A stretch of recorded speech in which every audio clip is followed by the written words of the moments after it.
Oke, teman-teman.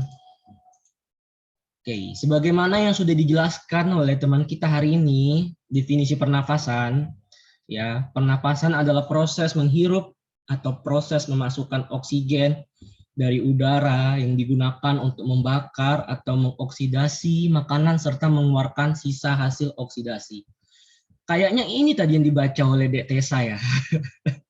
Bahasanya sama ya. Bahasanya bisa sama ya teman-teman ya. Atau ada yang punya pendapat lain? Bernafas itu apa? Ada yang punya pengertian lain? Kak, menurut saya bernafas itu kegiatan sehari-hari kita untuk dapat hidup, ya, iya benar. Kalau kita nggak bernafas, jadi zombie ya teman-teman ya. Kita lanjut. Manfaat bernafas.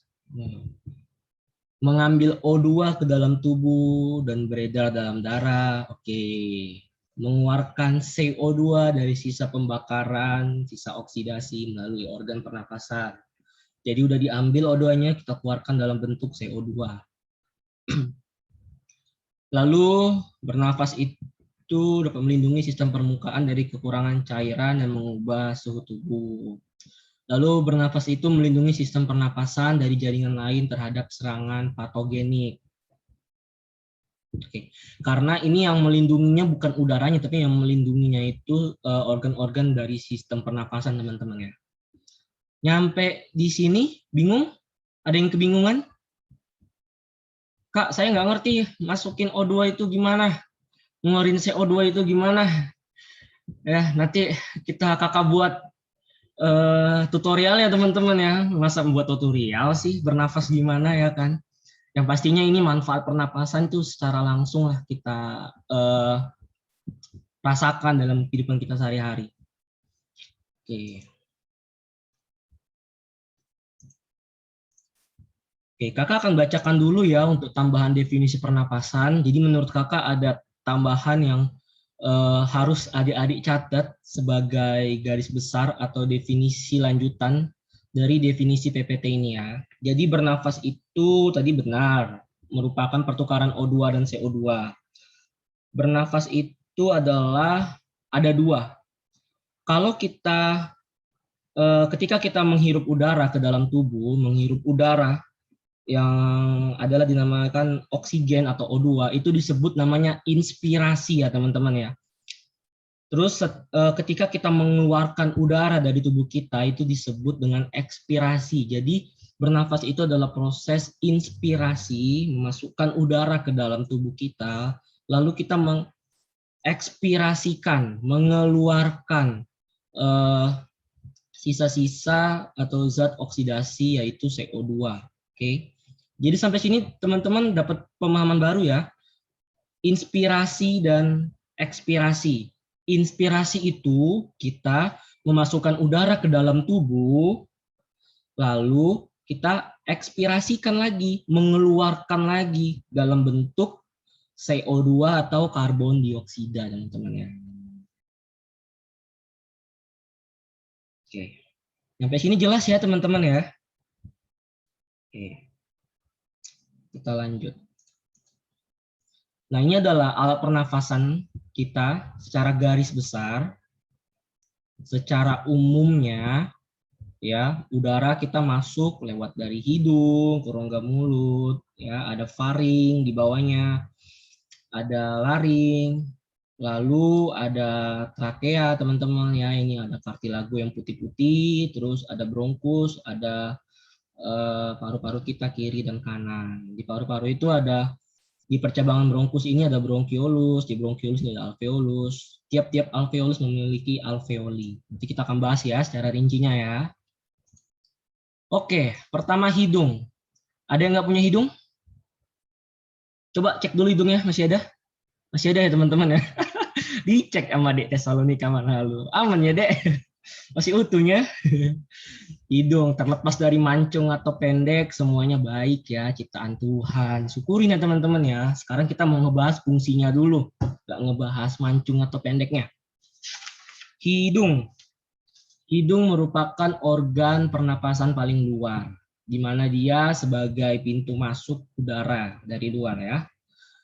Hidung merupakan jalan masuknya udara, oke, yang terdiri dari lubang yang berukuran besar yang dibatasi oleh septum. Jadi ada septumnya ya, yang memisahkan antara lubang hidung kiri dan kanan. Sama kayak jantung kita kemarin kan, ada pemisahnya juga, ventrikel kiri dan kanan, hidung juga punya. Ntar kalau septumnya nggak ada kan cuma satu lubang. Berarti Tuhan kreatif di sini. Dia ciptakan septum, jadi kita punya dua lubang. Ukurannya sama nggak teman-teman kira-kira dua-duanya? Ada yang pernah ngukur? Kak, lubang saya diameternya lebih gede sebelah kanan. Jadi alien teman-teman ya. Oke, rongga hidung atau nasal cavity. Hidung kita sebut dengan nasal, rongga kita sebut dengan cavity ya, nasal. Di dalam rongga hidung terdapat rambut-rambut halus atau silia yang berfungsi sebagai penyaring atau filter. Penyaring udara yang masuk dari benda-benda asing seperti debu. Oke, jadi di dalam hidung kita itu sudah ada penyaring-penyaringnya ya teman-teman ya, udah ada filter-filter alami yang sudah Tuhan ciptakan sebagai penyaring udara yang masuk. Jadi paling tidak sebelum udara itu dialirkan ke paru-paru itu sudah disaring dulu lewat dari hidung. Oke. Terus membran mukosa ada membran mukosa untuk melembabkan udara. Lalu rongga hidung dan rongga mulut dipisahkan oleh adanya palatum. Ya kemarin kita udah bahas ya di dalam rongga mulut tuh ada palatum ya teman-teman ya. Ada yang soft palatum, ada yang hard palatum. Oke, nanti itu diingat ya teman-teman. Mana tahu nanti keluar di ujian. Oke. Jadi sebenarnya rongga mulut itu, rongga hidung itu ada semacam persambungannya teman-teman. Jadi jangan dilupain. Mentang-mentang kemarin kita udah belajar rongga mulut, sekarang belajarnya rongga apa sistem respirasi. Jadi kita lupain yang kemarin-kemarin. Jangan. Karena sistem kita ini satu kesatuan semuanya, nyambung-nyambung ya. Jangan jadi manusia baru teman-teman. Oke, kita harus ingat. Kita lanjut. Lalu ada reseptor, ada saraf ya. 1 dari 12 saraf kranial yaitu olfaktorius terletak pada mukosa di permukaan rongga hidung. Oke, jadi di dalam hidung ini kakak tambahkan ada namanya selaput lendir ya teman-teman ya. Ada yang nggak punya selaput lendir? Jadi kalau misalnya kita lagi flu, ada suka kayak lendir-lendir di hidungnya. Oke, jangan dibayangin nanti mual. Apa fungsinya selaput lendir itu? Fungsinya selaput lendir itu ternyata bisa membunuh kuman juga. Jadi selain udara itu bisa disaring lewat dari rambut-rambut halus atau silia, ada selaput lendir yang dapat membunuh kuman-kuman yang masuk teman-teman. Karena ada leukosit juga di selaput lendir itu. Jadi leukosit yang ada pada selaput lendir di hidung itu juga dapat membunuh kuman yang masuk lewat dari sistem pernapasan kita atau kuman-kuman yang ada di udara. Oke, kita lanjut ya. Di dalam hidung itu kalau kita lihat ke dalam lagi ada namanya sinus teman-teman ya. Sinus paranasal. Oke. Sinus ini dibagi menjadi 4 sesuai anatomisnya, letak-letak anatominya. Ada sinus frontal terletak pada infundibulum meatus nasi media. Mana nih frontal? Nah ini ya tepatnya ada di atas alis ya. Lalu sinus yang kedua ada sinus sphenoidalis terletak di belakang kranial hidung di dalam korpus sphenoid. Ini ya teman-teman ya, yang berwarna biru ya, di tulang hidung kita ya, ini ya, di tulang hidung ya, tepatnya ya. Oke, lanjut ada sinus ethmoid. Kalau sinus ethmoid ada di dekat mata. Di dekat mata. Oke. Lalu ada sinus maxillaris. Ayo, masih ada yang ingat maxilla mandibula yang kemarin muskuloskeletal? Jangan dilupa teman-teman ya. Maxilla, kalau ada rahang atas, maxilla, ada rahang bawah, mandibula, itu diingat ya, itu teman-teman. Maxillaris atau antrum hickmori terdapat pada dinding lateral hidung. Jadi kalau misalnya dikatakan maxillaris berarti posisinya ada di dekat rongga maksila atau rongga atas. Oke, nih. Ada yang nggak punya rahang atas nggak? Kalau misalnya bingung sinus maksilaris itu di mana, pegang aja nih. Oh ini maksilar. Tempat teman-teman taruh blush on. Biasa di situ. Kalau itu pasti ngerti dong, ya kan? Taruh blush on di mana? Ya di situ, oke? Di rahang atas. Kok kakak tahu? Enggak, kakak nggak make kok teman-teman. Terus supaya teman-teman ngerti aja. Oke, setelah kita tahu anatominya, terus apa sih fungsinya sinus itu, Kak? Sinus itu fungsinya pertama meringankan tulang tengkorak, lalu sebagai ruang resonans untuk berbicara.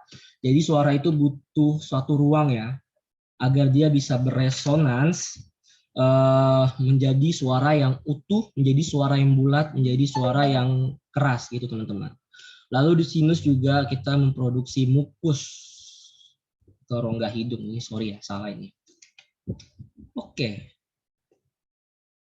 Jadi fungsinya kita udah pelajarin apa itu fungsinya sinus, meringankan tulang, lalu ruang resonansi untuk bicara, produksi mukus. Nah ini tadi fungsi hidung ya teman-teman ya. Dia bisa menghangatkan, bisa melembabkan, menyaring kotoran sebagai organ penciuman. Di sini ada ditambahkan kutipan refleks batuk.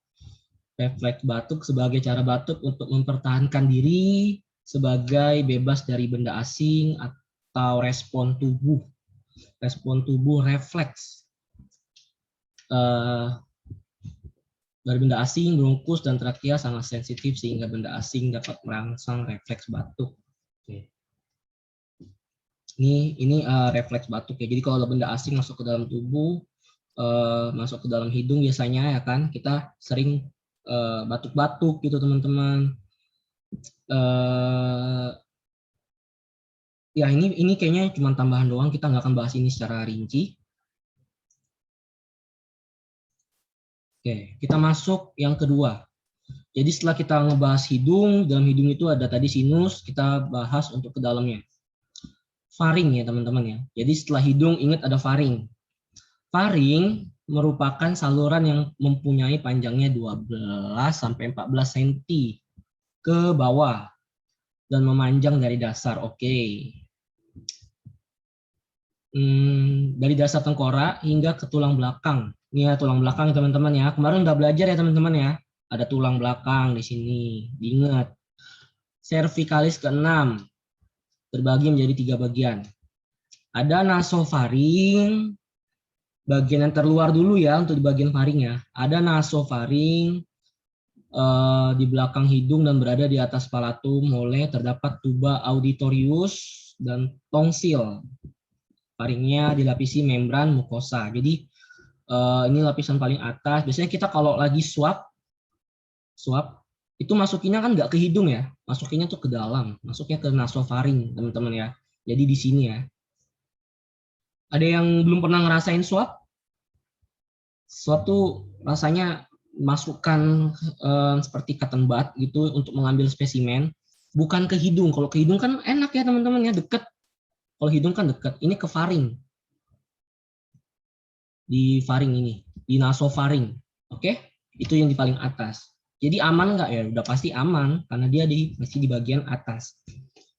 Lalu kita ngebahas orofaring, terletak di belakang mulut, memanjang dari palatum sampai di cervical ketiga, tulang belakang ketiga ya, dilapisi oleh jaringan fibrosa.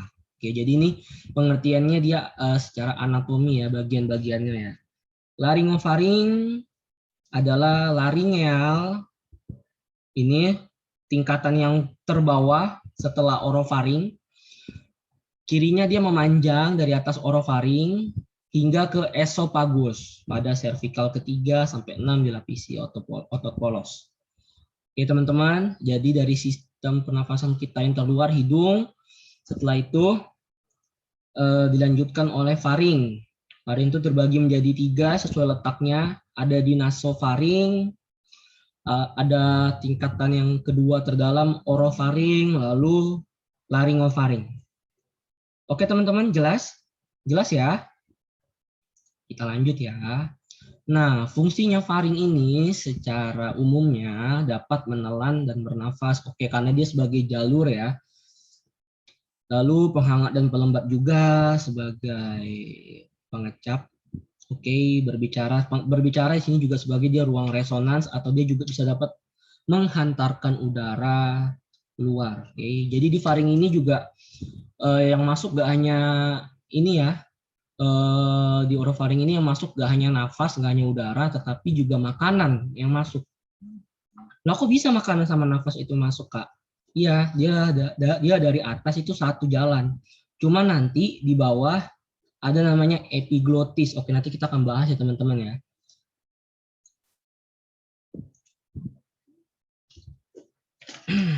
Oke, kita masuk ke dalam laring.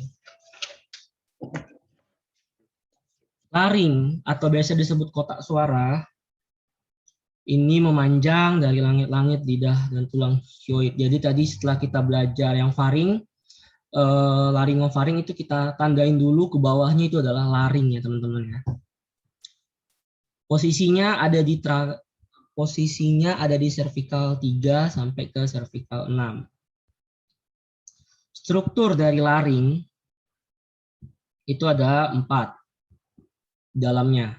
Dia itu adalah kartilago. Teman-teman ada yang masih ingat apa itu kartilago? Widya, masih ingat Widya kartilago itu tulang apa? Tulang rawan. Nah, ada tulang lawan atau jaringan tulang lunak ya teman-teman ya. Makasih Widya, masih ingat teman-teman ternyata. Untung masih ingat. Kalau sempat lupa, tutornya siapa? Kak Juan. Oke, kita lanjut ya. Ada kartilago tiroid yang paling menonjol terdiri dari 2 potongan pipi kartilago hialin. Oke, jadi di dalam laring itu banyak lapisan kartilago. Lalu ada kartilago krikoid di bawah kartilago tiroid terdiri dari kartilago. Ini kartilagonya penyusun hialin seperti cincin. Kak izin off cam sebentar, hujan deras, jaringan kurang stabil. Oke. Tapi pastikan kamu dengar ya, Dek ya. Jangan off cam terus jangan yang lain. Lalu ada kartilago arytenoid, ada 2 kartilago hialin, banyak ya kartilago hialin ya, yang berbentuk piramid berada pada puncak bagian atas luas. Dari gambar ini teman-teman bisa lihat ya, kartilagonya ada yang berbentuk sebagai piramid. Jadi yang berwarna putih-putih ini teman-teman ya. Lalu ada di laring itu ada epiglotis, berfungsi sebagai penutup laring pada saat menelan dengan tujuan agar tidak tersedak. Nah, jadi kalau di faring tadi itu adalah jalan yang bersamaan, bisa masuk udara, di situ bisa masuk air, di situ bisa masuk makanan. Yang memisahkannya ada di bagian laring, yaitu tepatnya pada epiglotis. Oke. Jadi ini kakak tambahkan, di laring ini juga berperan sebagai pembentuk suara, ya, ada pembentuk suara, ada pita suara juga di laring ini teman-teman ya. Terus laring ini juga dapat melindungi jalan nafas kita karena dia tersusun dari tulang-tulang. Dia melindungi jalan nafas kita, terus terhadap masuknya makanan, baik cairan, karena kalau tidak ada pelindung ini teman-teman nanti bisa tersumbat jalan nafas kita. Kalau jalan nafas kita tersumbat, aduh bisa hipoksia kita. Terus kita bisa ya pasti dalam waktu singkat kalau kita nggak bernafas ya udah langsung hipoksia, bisa juga berujung kepada kematian teman-teman ya. Jadi di dalam laring ini sudah ada proteksi jalan nafas kita secara alami. Di bagian laring ini ada epiglotis yang dari awal kakak udah sampaikan, dia dapat membuka dan menutup. Jadi pada waktu menelan, epiglotis kita tuh menutup, pada waktu kita bernafas atau berbicara, epiglotis kita tuh terbuka. Ini kakak tambahkan ya. Jadi teman-teman, kalau kita makan, Kalau kita makan sambil berbicara atau kita makan sambil ngobrol, itu epiglotis kita nanti akan dominan refleks terbuka. Kalau epiglotis kita terbuka, yang awalnya kita itu berfungsi untuk memasukkan udara jadi masuk nasi, teman-teman ya. Jadi nanti kita ada refleks batuk atau biasanya disebut dengan keselak. Tubuh berusaha mengeluarkan nasi yang masuk itu yang enggak pada jalurnya supaya keluar gitu, teman-teman. Oke, jadi janganlah kita sambil makan, sambil bergosip, sambil gibah, teman-teman. Makan dulu. Oke, kalau udah belajar dari ini nanti nasihatin ya temennya atau saudaranya. Kalau kita makan itu jangan sambil bicara. Nggak baik, bisa keselak. Oke. Di dalam laring ini juga ada pita suara. Ya, ada 2 pita suara di dalam laring. Ini kita tambahkan ya, karena ini kurang lengkap. Jadi berdasarkan referensi kakak, di sini ada pita suara, ada 2 pita suara, di mana pita suara ini dapat ditegangkan atau dikendurkan. Jadi kalau kita nyanyi, teman-teman ya, ada yang nggak bisa nyanyi, kakak. Nah, kalau kita nyanyi itu suara tinggi biasanya pita suara kita tuh akan menegang. Tegangannya tinggi di pita suara kita. Kalau kita nyanyinya suaranya dominannya rendah, pita suara kita itu dominannya meregang. Jadi pita suara itu berfungsi ya sebagai salah satu penghasil atau penghantar suara. Oke. Jadi di mana terdapat pita suara ada di laring, di mana terdapat epiglotis ada di laring. Oke. Oke. Kalau ada yang mau ngerasa di mana laringnya, biasanya kalau yang suka nyanyi, suka di gereja itu ada namanya warm up ya. Kita tuh berusaha gimana meresonasikan suara di leher. Kalau nggak tahu lihat YouTube ya. Kita kan tutoring biologi, bukan tutoring nyanyi. Oke, kita lanjut. Just kidding guys. Jadi ada namanya, oke ini masih fungsi laring. Fungsi laring itu pelindung saluran nafas bawah agar tidak gampang tersedak saat makan atau menelan. Oke. Jalan masuknya udara sebagai jalan masuk udara yang menghubungkan faring dengan trakea. Sehingga membentuk suatu suara. Ini gangguan bicara kita nggak akan bahas. Tapi kalau mau nice to know ya ini gangguan bicara kita ada yang ini gangguan bicara ini berdasarkan bukan dari jalan nafas ya teman-teman ya. Gangguan bicara ini disfagia ini dari kelainan cerebral atau kelainan pada otak teman-teman ya. Jadi sebenarnya kita nggak terlalu bahas secara rinci juga untuk gangguan bicara ini. Ya kita nggak akan bahas untuk gangguan bicara ini. Cuma nanti kakak akan tambahkan untuk gangguan sistem pernafasan jadi gantinya di akhir ya teman-teman ya.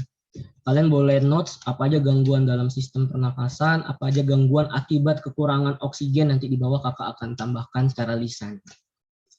Kita lanjut teman-teman. Kita skip dulu yang tadi ya. Kita lanjut.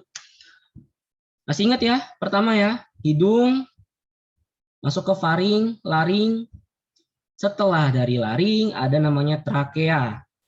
Seharusnya udah familiar ya dengan nama trakea teman-teman di SMP, SMA juga udah pernah pasti dibahas. Oke, kalau lupa kita review lagi sekarang. Nih, trakea. Itu ya trakea ya. Yang ada cincin-cincinnya teman-teman ya. Cincin-cincin putih ini, cincin-cincin cartilago ini itu adalah ada trakea. Yang berwarna oranye ini trakeanya teman-teman ya. Oke.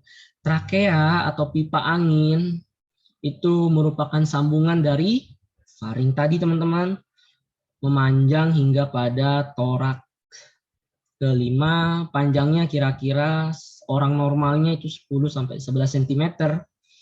Terletak pada bagian tengah di depan esofagus yang tersusun dari 16 cincin. Ini yang putih-putih ini cincinnya teman-teman ya, cincin-cincin cartilago. Oke. Cincin-cincin cartilago hialin yang tidak sempurna. Jadi pada umumnya ini ada 16 cincin sampai 20 cincin. Kalian ada berapa cincinnya? Coba nanti lihat hitung sendiri ya. Jangan ya teman-teman. Harus di black dulu. 3 jaringan pembungkus trakea. Jadi trakeanya ada pembungkusnya, ada pelindungnya juga ya, nggak mau kalah sama faring tadi. Ada lapisan luar, lapisan tengah, terus lapisan dalam. Lapisan luar itu ada apa, Kak? Dia itu terdiri dari elastik dan fibrosa yang membungkus kartilago trakea. Oke. Dia ada pembungkus bagian proteksi luarnya. Terus lapisan tengah terdiri dari kartilago dan pita otot polos. Terdapat juga sebagian jaringan ikat yang mengandung pembuluh darah, limfe, dan saraf otonom. Oke. Seperti pada muskulo yang lainnya, di dalam trakea ini juga terdapat pembuluh darah ya, ada saraf juga, ada limfe juga. Lalu di lapisan dalam sendiri, atau lapisan dalam trakea itu terdiri atas epitelium, kolomna bersila, yang di dalamnya mengandung sel goblet yang berfungsi untuk mensekresikan mukus. Jadi kalau ditanya apa itu fungsi dari sel goblet, fungsinya adalah untuk mensekresikan mukus pada trakea. Nyampe di sini teman-teman, ada yang mau bertanya? Bingung apa itu trakea? Kalau ada yang mau bertanya langsung raise hand boleh, atau langsung unmute, langsung bilang ya. Jadi diingat ya teman-teman ya, tadi udah hidung, terus laring, udah trakea nih teman-teman sekarang. Oke. Trakea itu fungsinya sebagai alat penunjang yang menjaga kepatenan atau kekokohan atau kelancaran dari jalan nafas. Terus trakea itu mencegah adanya obstruktif atau kerusakan jalan nafas pada saat kepala dan leher digerakkan. Jadi kalau misalnya kepala kita itu bisa bergerak, bisa rotasi, bisa miring ke kiri, ke kanan, itu pada trakea itu sudah ada proteksinya teman-teman ya, sehingga jalan nafas kita tuh minim sekali untuk terjadi cedera.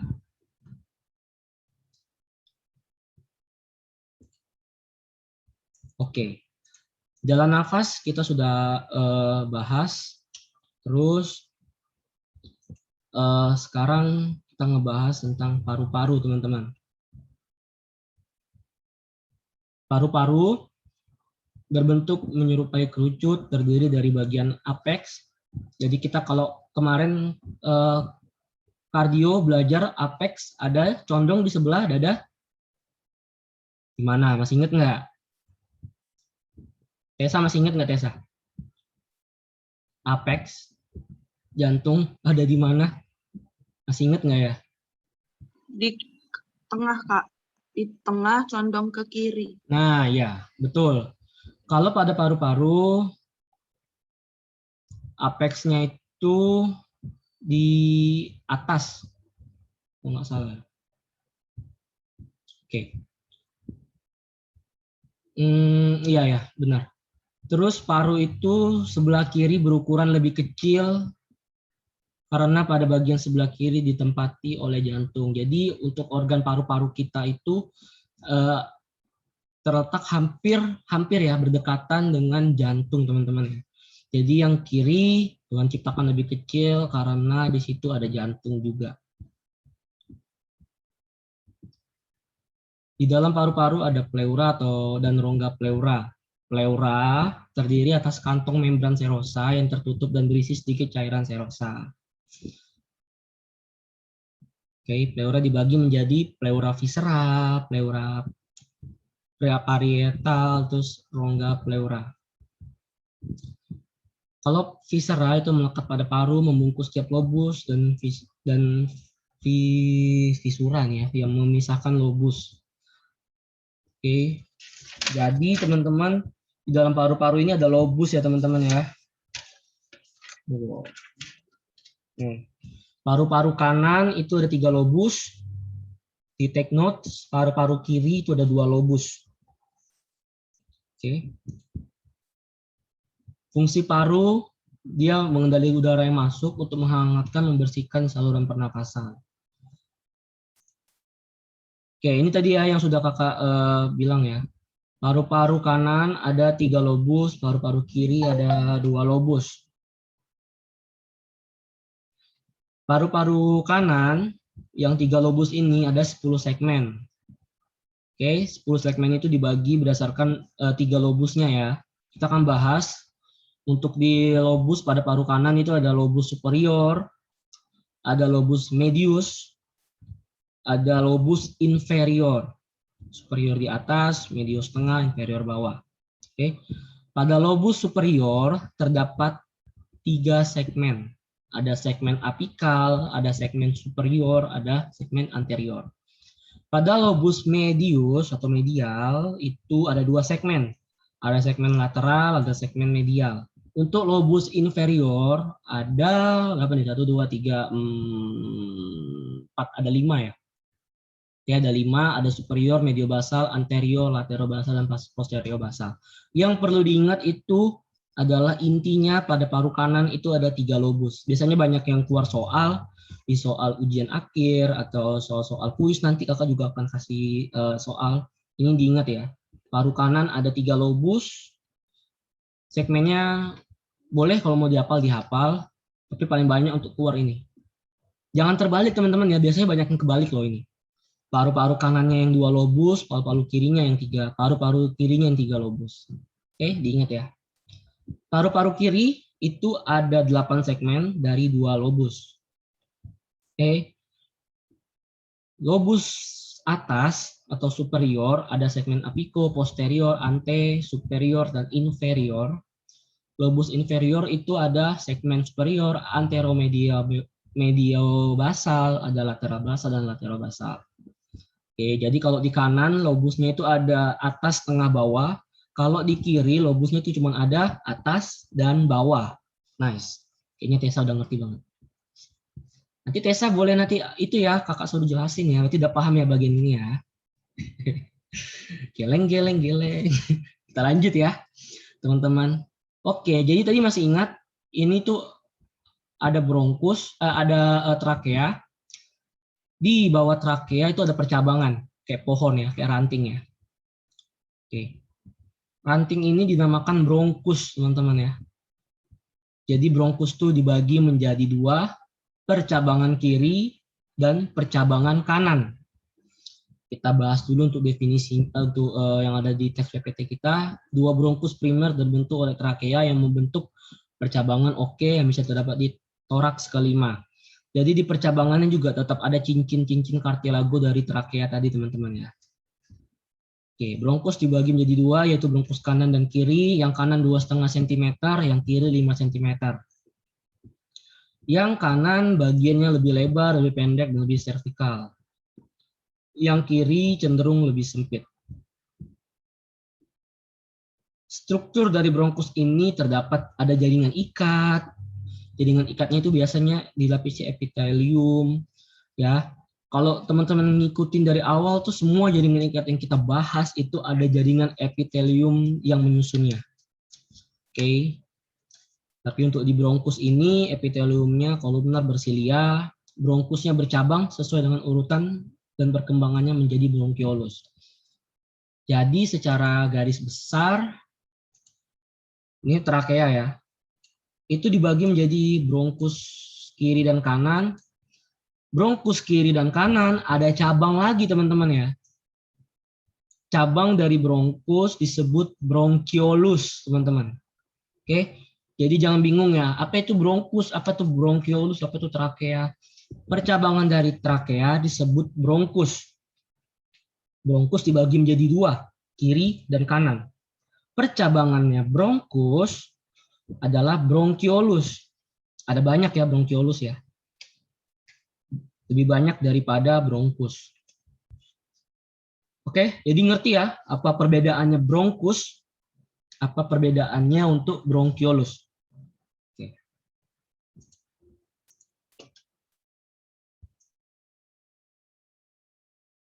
Kita lanjut.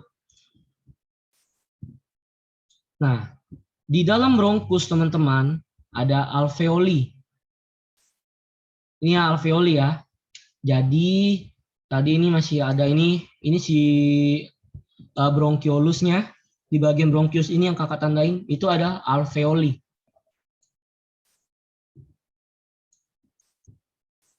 Di dalam bronkus ini ada alveolus. Ini sorry kakak ketukar. Ini alveolus ya teman-teman ya yang kakak lingkarin ini ya. Oke. Di dalam alveolus itu ada alveoli. Kakak ketukar nggak sih? Ada kakaknya juga sering ketukar nih.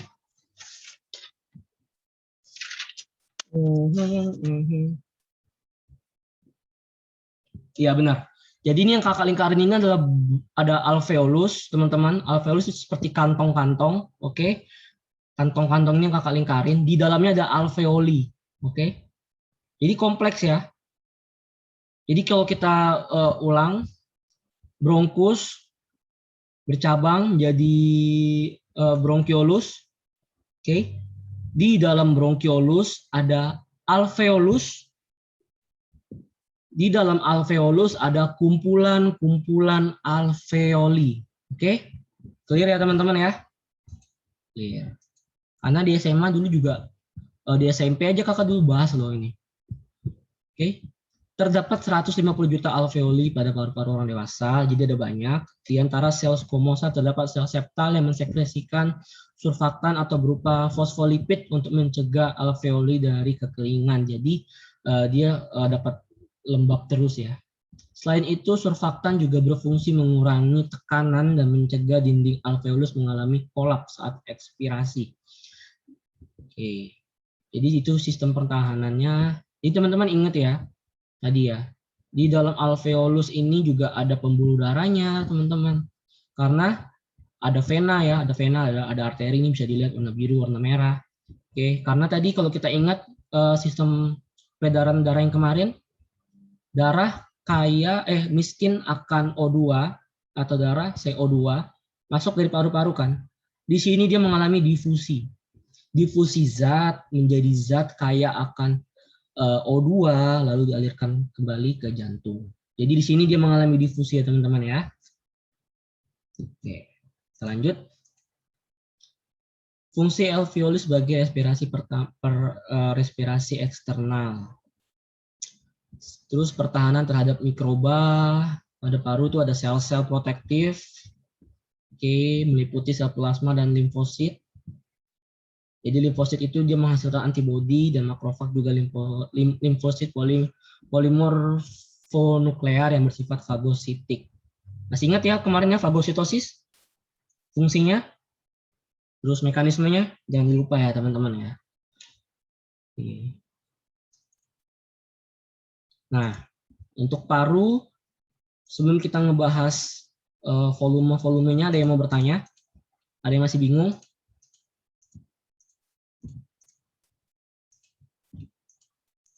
Oke, kakak sebenarnya punya notes. Tadi kelupaan mau bagi. Cuma nanti akan kakak bagi setelah kalian tahu organnya aja deh. Tadi kan udah tahu organnya. Jadi nanti pas kakak kasih kesimpulan, udah tahu organnya apa-apa aja, mana-mana aja, fungsinya apa aja. Karena di PPT kita ini tuh nggak dijelaskan banget ya teman-teman ya.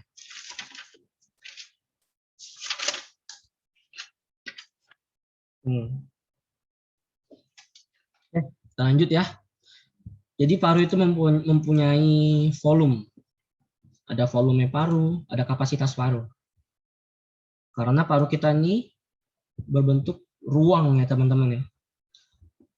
Berbentuk ruang, menghasilkan udara. Pasti yang menghasilkan udara, dimensi itu punya ruang. Ada volume, ada ruang. Oke. Sekarang kita ngebahas VT. VT paru. Biasanya kalau teman-teman PCR atau swab, banyak yang sekarang lagi ngetren, orang pada VT paru, apa itu VT paru gitu. Sekarang teman-teman akan pelajarkan VT paru atau volume tidal, yaitu udara yang masuk dan keluar paru selama ventilasi normal. Ventilasi normal itu inspirasi, ekspirasi. Oke, jumlah udara yang masuk. Nilai VT normal itu sekitar 500 ml untuk laki-laki dan 380 ml untuk wanita. Jadi kalau kalian tanya, apa itu VT? VT itu adalah volume tidal, yaitu volume normal udara masuk dan keluar. Nilai normalnya dibagi berdasarkan gender. Kalau laki-laki 500, kalau perempuan 380 mili. Kita lanjut. Volume yang kedua ada VCI, volume cadangan inspirasi. Ya. Sekarang volume cadangan inspirasi. Volume udara ekstra Namanya juga udah cadangan ya. Volume udara ekstra yang masuk ke paru dengan inspirasi maksimum di atas inspirasi tidal. Oke, jadi tadi kalau ada inspirasi ini ekstranya, udara ekstra. VCI dibagi juga berdasarkan gender. Kalau laki-laki 3.100, kalau perempuan 1.900 ml. Oke, paham ya teman-teman ya? Tadi kalau VT 500-380, kalau VCI 3.100, 1.900. Oke.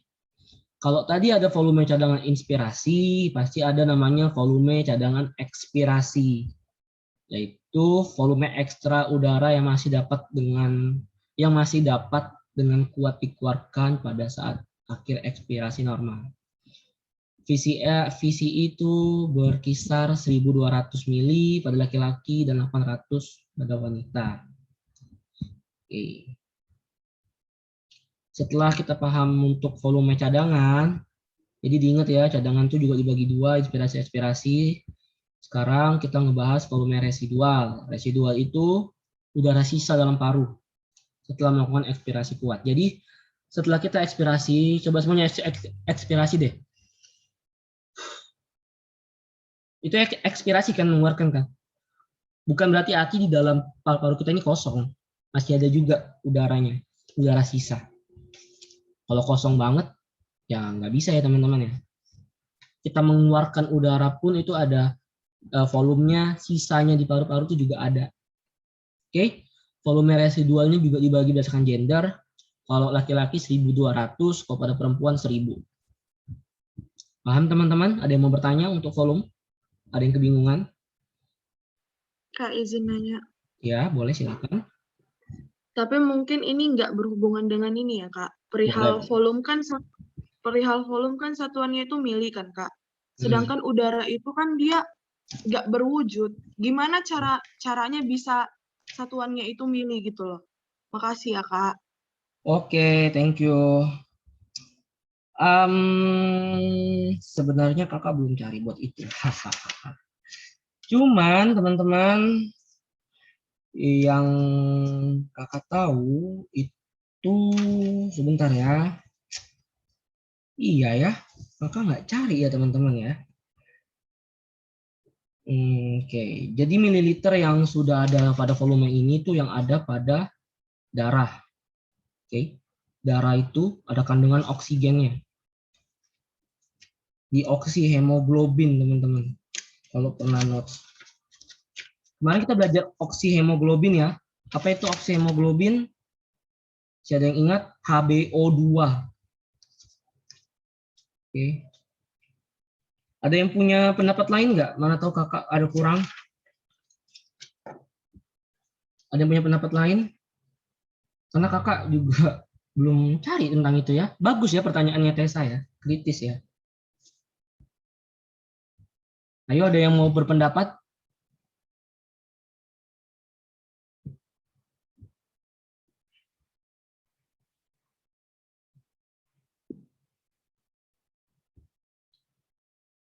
Ayo, ini berhubungan sama tekanan udara. Ada yang punya pendapat? Yang sebelumnya udah googling, sebelumnya udah riset?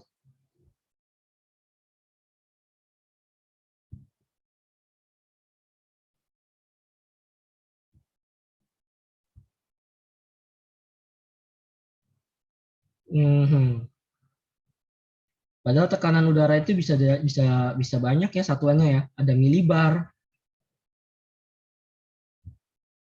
ada tekanan udara hektopascal, 1 HPA. Yang anak IPA, ayo 1 HPA sama dengan 100 PA. Ada banyak ya satuan untuk nafas ya teman-teman ya.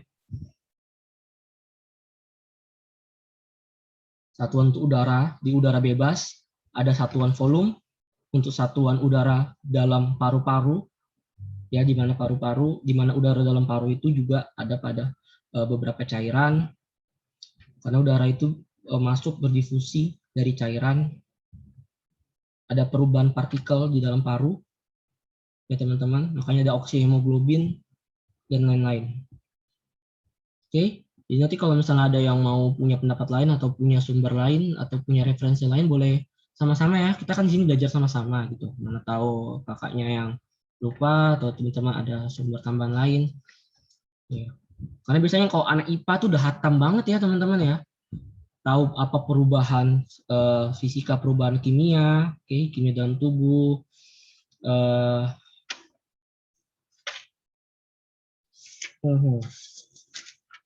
Sebentar. Kalau mau kakak jelaskan secara lebih dalam, tadi berhubungan sama oksihemoglobin, ya. Pada hemoglobin itu, satu hemoglobinnya itu mengikat 1,3 ml oksigen. Oke, 100 ml darah yang mengandung oksigen itu ada 15 gram hemoglobin. Maksimumnya itu adalah 20 ml oksigen per 100 ml darah. Yes. Masa dari tadi nggak ada yang ngeh sih? Kakak udah bawa-bawa ke oksihemoglobin. Karena pada darah itu mengikat oksigen. Oke, jelas Teh Sabri tanpa bolon. Apakah terjawab? Terjawab ya. Wah, kakaknya nggak kalah pinter ternyata sama anak IPA. Hahaha. Nah, kalau rajin baca pasti bisa ya teman-teman ya. Yeah. Untuk volume, ada yang mau bertanya? Diingat untuk singkatannya ya, VT, VCI, VCE, VR gitu, oke? Kalau VT berapa, VCI berapa, VCE berapa, VR berapa, karena nantinya akan ada rumus-rumus yang dipakai untuk kapasitas. Jadi kalau mau menentukan kapasitas nanti ya, nah ini, kalau mau menentukan kapasitas, harus tahu dulu ini berapa, CE berapa. Oke? Jadi yang tadi, sebelum kakak lanjut, ada yang mau bertanya? Atau bersaksi? Atau punya pertanyaan lain ya kan, seperti Tessa, mungkin.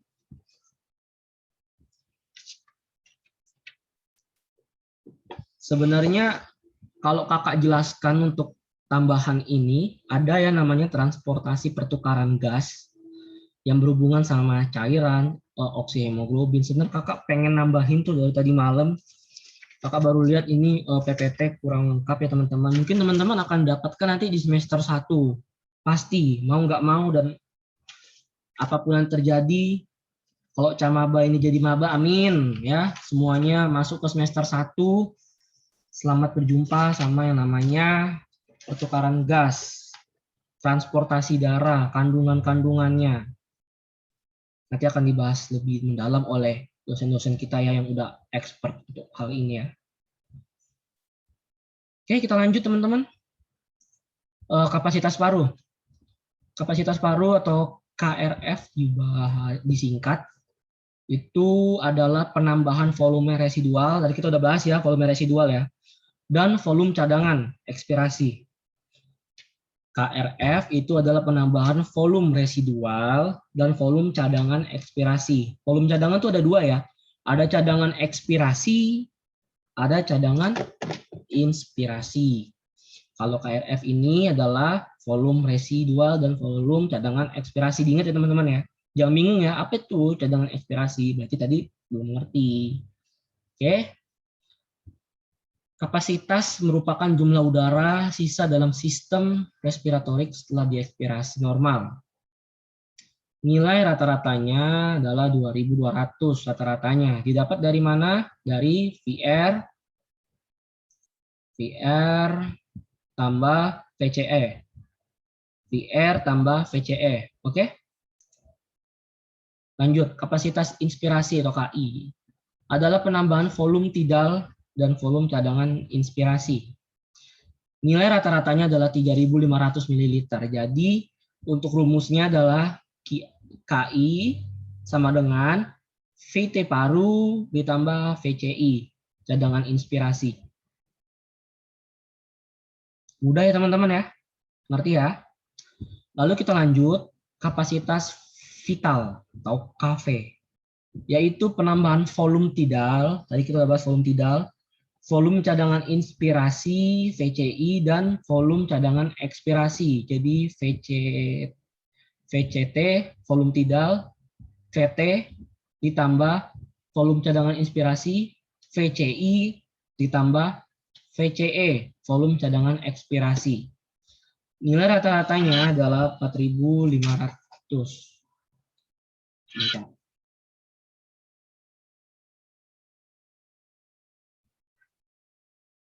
Nilai rata-ratanya adalah 4.500 ml. Oke, teman-teman. Kita lanjut ya. Kapasitas total paru atau KTP adalah jumlah total. Ya, kalau udah yang namanya total berarti keseluruhan ya, teman-teman ya.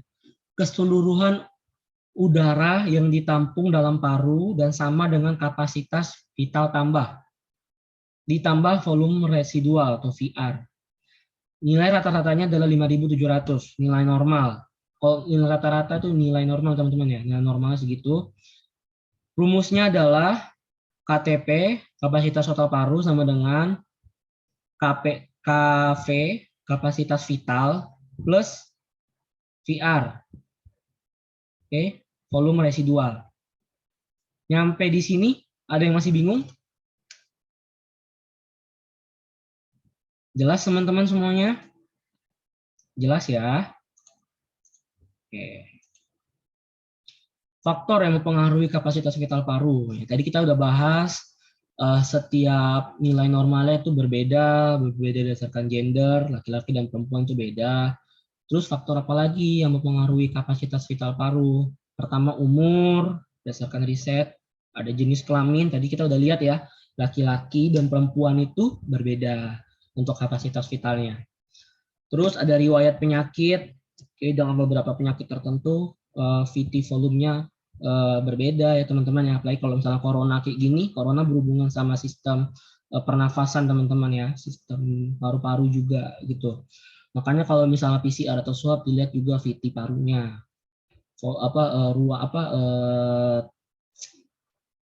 total pernafasan itu bagaimana. Oke. Terus ada riwayat pekerjaan, biasanya untuk pekerjaan yang beresiko. Oke, pekerjaan yang beresiko, contohnya seperti yang suka kerja di tambang, biasanya tuh udaranya kurang bersih ya teman-teman ya. Udaranya kurang bersih itu sangat beresiko sekali ya untuk volume udara bersih yang ada di dalam parunya. Terus yang dia bekerja di jalan raya atau mungkin polisi juga sangat resiko ya teman-teman ya, polisi lalu lintas, karena dia selalu bekerja di jalan, terkena asap knalpot, oke, itu berpengaruh juga untuk kapasitas parunya ya teman-teman ya. Terus kebiasaan merokok, ini kebiasaan yang nggak baik, oke, berhubungan juga dengan parunya, pasti parunya ada permasalahan. Terus kebiasaan olahraga, biasanya orang dengan olahraga dengan cara yang salah, pasti akan untuk waktu yang singkat pasti akan bermasalah untuk bagian vital parunya. Tetapi pada atlet, kebiasaan atlet itu sudah bisa mengadaptasikan ya.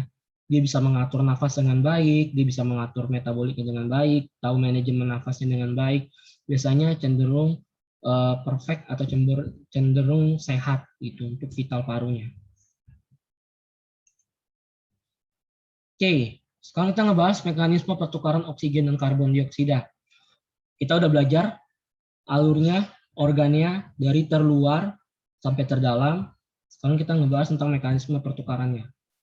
Bernafas merupakan kegiatan mengambil atau tadi apa? Inspirasi ya, ingat ya. Mengambil nafas, inspirasi, dan mengeluarkan udara melalui paru-paru yang dinamakan ekspirasi. Diingat ya teman-teman ya, inspirasi, ekspirasi. Gas melewati membran respiratori melalui difusi. Oke. Oksigen masuk ke darah. Tadi ya, oksihemoglobin ya. Diingat ya teman-teman ya, yang tadi udah ditanya ya. Dan diikat oleh hemoglobin, karbon dioksida masuk ke alveoli. Terdapat makrofag untuk proteksi tambahan untuk melawan makroba atau partikel asing. Terus ada surfaktan melapisi pertukaran alveolar yang terpapar dengan gas, oke. Proses difusi berlangsung sederhana, yaitu hanya dengan gerakan molekul secara bebas melalui membran sel dari tekanan tinggi ke tekanan rendah. Sampai sini teman-teman, ada yang bingung? Jadi ini juga salah satu jawaban dari TESA tadi ya. Udara diikat oleh hemoglobin, sifat darah. Ada hemoglobin, terdapat oksigen. O2 plus hemoglobin jadi oksihemoglobin. Hb, HbO2. Oke, kita lanjut. Jenis pernafasan. Tahap pernafasan itu dibagi menjadi dua, yaitu external respiration dan internal respiration. External respiration atau pernafasan internal, teman-teman, yaitu adalah pertukaran gas antara darah pulmoner, dan alveoli. Terjadi ketika adanya pengaruh dua macam otot, yaitu otot diafragma, otot dada, dan otot interkostal, otot yang berada di antara tulang rusuk, yang dapat menyebabkan dada dapat mengembang dan mengepis. Jadi kalau kita nafas, inspirasi dadanya mengembang, kalau ekspirasi dadanya mengempis. Ada yang nafas dadanya nggak mengembang, nggak mengempis? Kalau ada yang kayak gitu perlu dicek ya teman-teman ya. Karena kalau kita nafas tuh pasti dadanya mengembang. Oke, kita lanjut. Darah yang meninggalkan paru merupakan darah yang kaya akan O2. Oke, karena setelah dia terbentuk O2 akan disebarkan ke seluruh tubuh sebagai sumber asupan atau energi. Lalu kita lihat pernapasan internal, yaitu pernapasan gas antara darah dan sel jaringan dan kapiler sistemik. Suatu reaksi berlawanan dari apa yang terjadi pada paru-paru. CO2 berdifusi keluar dari jaringan ke dalam darah dan O2 berdifusi dari darah menuju jaringan. Oke. Jadi pernapasan itu ada dua, ada eksternal, ada internal. Masih ada yang bingung teman-teman?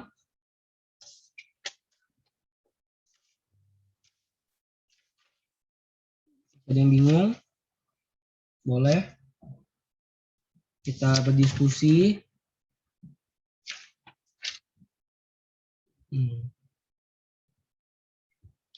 Jadi intinya kalau eksternal itu adalah kita bernafas, hubungannya antara gerakan pulmonal atau gerakan paru-paru meninggalkan tubuh masuk ke dalam darah.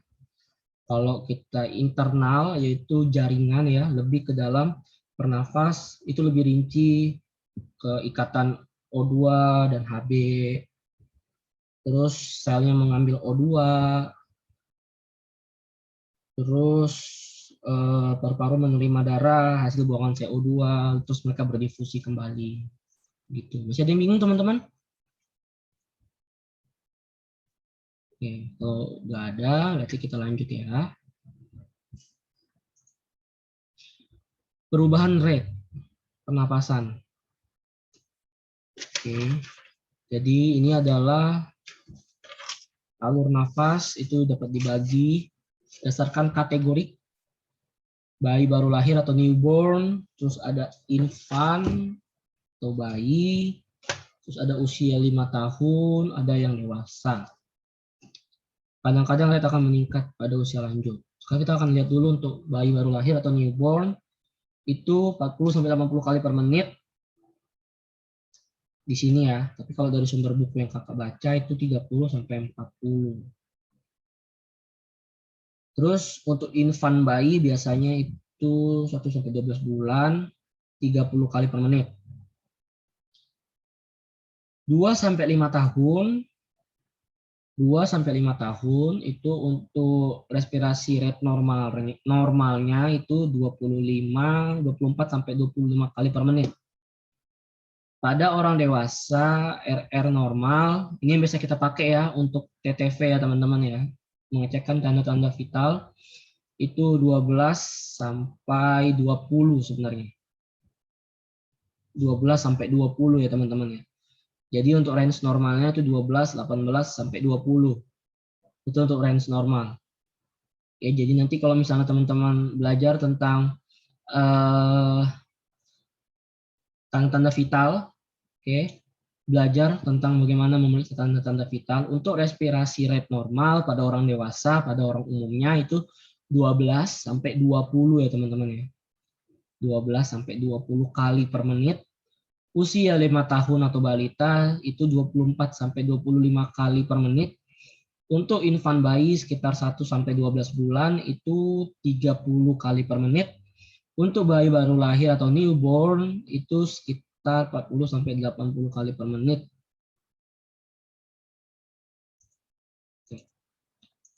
Ada yang mau bertanya?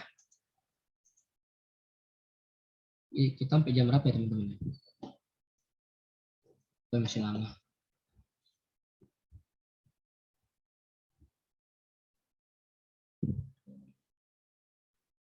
Ada teman-teman yang mau bertanya?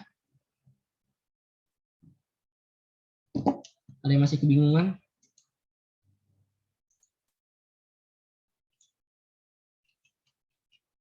Raise hand. Oke, Triliana. Go ahead, boleh. Jadi kan Kak, tadi di organ faring. Faring. Udah Kakak jelaskan kan fungsi-fungsinya. Ya. Salah satunya tadi yang jelaskan itu, salah satu fungsi faring itu pengecap. Jadi Kak, aku masih bingung di sini bagaimana faring itu sebagai pengecap. Ya, jadi jadi yang di PPT ini juga kakak udah banyak kritik ya, seperti di awal ya teman-teman ya.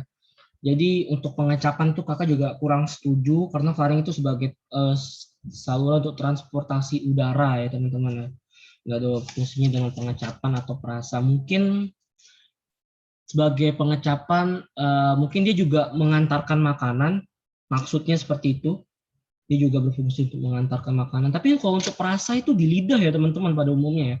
Jadi nggak usah terkecoh sama ini ya. Ini udah kakak revisi tadi malam ke PIC biologinya. Banyak sekali yang harus direvisi ya teman-teman ya. Jadi ini untuk pengecapan kita nggak usah konsen ke sini.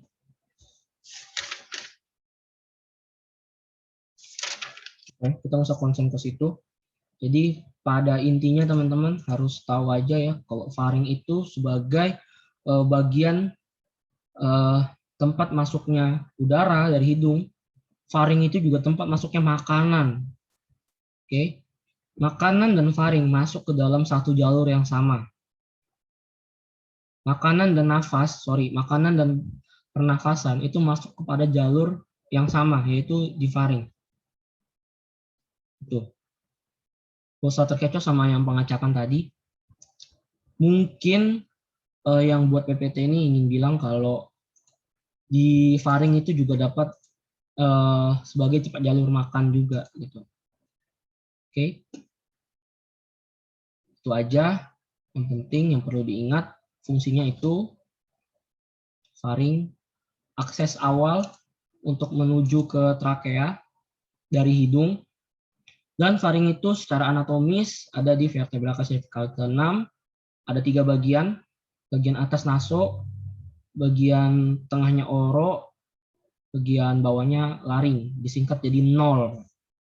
Bagian faring itu adalah 0, naso, oro, laring, faring. Begitu Triliana, apakah terjawab? Terjawab, Kak. Oke, thank you. Ada lagi yang mau bertanya?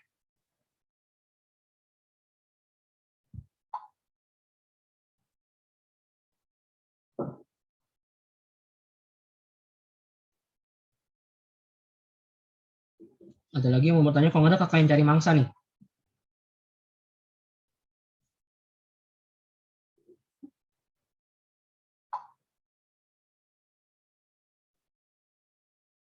Oke. Jadi teman-teman sudah sedikit banyak paham ya tentang sistem respirasi. Sekarang kita mau ngebahas tentang masalah pernafasan. Oke, boleh dicatat ya teman-teman ya, karena ini nggak ada di PPT. Jadi kakak akan jelaskan berdasarkan sumber referensi buku. Teman-teman boleh catat karena pasti akan keluar. Sebentar siang pasti akan kakak kirimkan untuk revisi PPT ini ya. Nggak usah jadi patokan, cuman jadi bahan referensi kalian belajar juga untuk mempersiapkan ujian yang akan sebentar lagi ya teman-teman ya. besok ya ujian ya. Sekitar sedikit lagi lah pokoknya. Pokoknya ini hari terakhir kita ketemu di 2 sistem terakhir. Oke, masalah pernafasan yang pertama adalah hipoksia atau anoksia. Oke. Hipoksia atau anoksia. Hipoksia atau anoksia itu adalah terjadi akibat defisiensi oksigen atau berkurangnya kadar oksigen dari normal.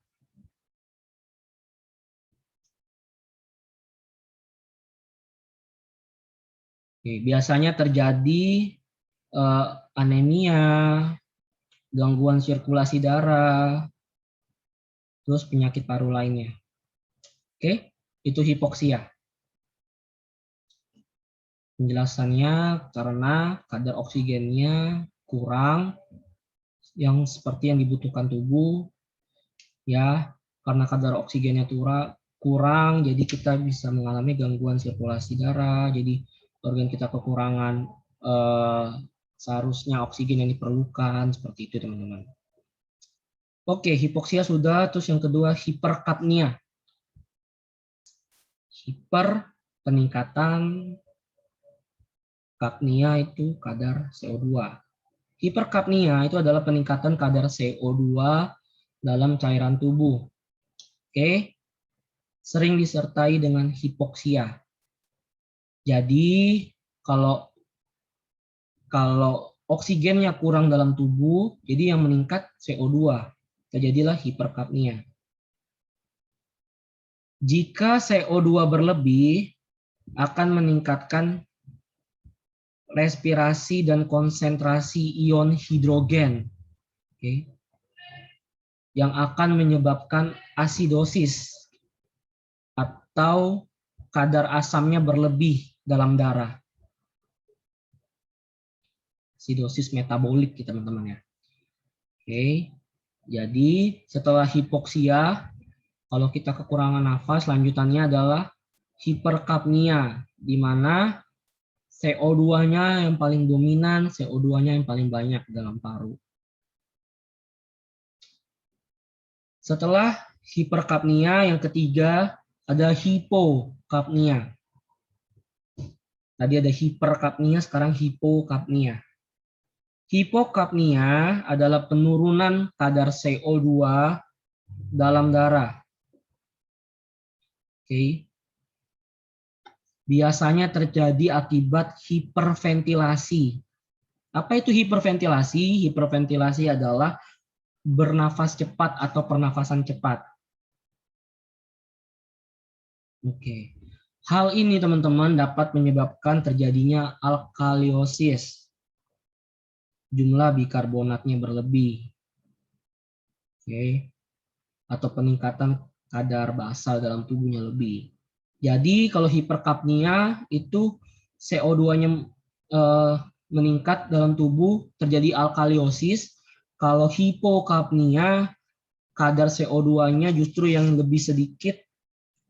Biasanya karena bernafas cepat itu terjadi alkaliosis. Oke. Kalau hiperkapnia asidosis dominannya, kalau hipokapnia dapat menimbulkan alkaliosis. Iya benar, alkaliosis. Nice. Oke teman-teman ya, jadi udah tahu ya apa bedanya ya hiperkapnia dan akibat dari hipokapnia. Lanjut, yang keempat asfisia. Yang keempat adalah asfisia atau sufokasi. Asfisia atau sufokasi.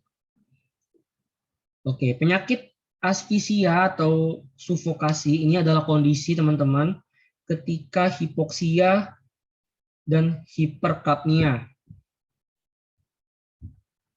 dan juga akibat dari ketidakcukupan ventilasi pulmonar. Oke. Lalu selanjutnya yang terakhir yang akan kita bahas itu adalah dyspnea. Dyspnea, pakai P ya, D-I-S-P-N-E-A. Dyspnea. Dyspnea teman-teman itu adalah kesukaran bernafas atau gangguan nafas atau gangguan jalan nafas, berhentinya nafas selama 3 menit. Biasanya seperti dicekik. Nah, kondisi ini dapat beresiko fatal hingga menimbulkan kematian, teman-teman.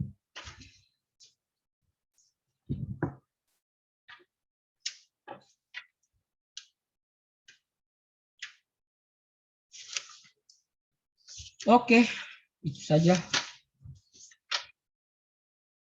Kita udah bahas ya untuk penyakitnya. Jadi penyakit yang tadi gangguan bicara, teman-teman gak usah headline ya. Kalau misalnya ada di worksheet atau nanti ada di gangguan bicara berhubungan dengan saraf yang ada di cerebral atau yang ada di otak. Jadi kaitannya yang sekarang kita bahas itu adalah sistem respirasi, penyakit yang ada pada hubungan dengan pernafasan. Yang tadi kakak udah bilang ya teman-teman ya. Oke. Ada yang mau bertanya? Udah berapa kali kakak tanya nih? Kalau tidak ada yang mau bertanya, oke. Boleh. Siapa tadi? Siapa tadi? Tadi pas aku, Kak. Oh, oke, Tessa. Enggak on cam, Dek?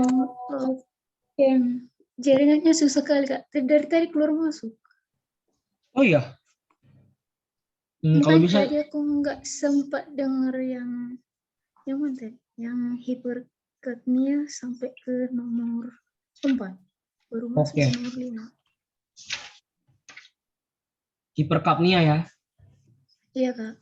Hiperkapnia sekarang dicatat ya. Hiperkapnia itu adalah peningkatan CO2 dalam jaringan tubuh yang disertai dengan hipoksia. Oke.